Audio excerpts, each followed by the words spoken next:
Superati 300.000 euro, che gran bella notizia, i 400.000 sempre più vicini, sempre meno un miraggio, sempre più una realtà, la cifra da raggiungere per permettere al nostro piccolo Joe di sottoporsi alla delicata operazione in Florida. Vi stiamo tenendo al corrente delle tantissime iniziative che si stanno realizzando per aiutare questo bimbo di 2 anni e poco più, di tutto quello che voi telespettatori state facendo per il nostro guerriero, affiancando la campagna del nostro gruppo Media Nord-Est, che sta sostenendo questa famiglia di Piazzola sul Brenta, che sta combattendo una battaglia snervante, perché Joe ha bisogno di questo intervento per correre e giocare con e come i suoi coetanei. L'unica alternativa, vogliamo dirlo ancora una volta,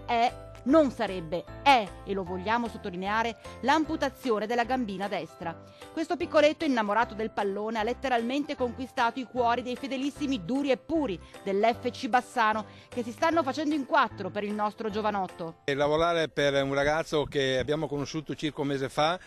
sapendo della sua necessità, non c'è lavoro che ci possa fermare. Oggi siamo qui, domenica abbiamo un terzo tempo fantastico, poi mercoledì di sera abbiamo una finale di Coppa Mercante, anche lì raccoglieremo fondi, poi venerdì abbiamo una cena degli ex, anche lì raccoglieremo fondi, poi abbiamo la grande festa della promozione il 12 di aprile, anche lì raccoglieremo fondi, e la grande estrazione della lotteria la Domenica delle Palme, con l'ultimo terzo tempo in casa, dove ce ne sarà per tutti e di più, dove potremo gioire sia per la gioia sportiva, ma soprattutto da padre, da veneto, da bassanese, per la gioia di aver aiutato una famiglia che aveva bisogno per portare il suo figlio a arrivare ad avere una vita normale. Ecco, questo è lo spirito che commuove, che emoziona, è il motore che muove voi splendidi telespettatori.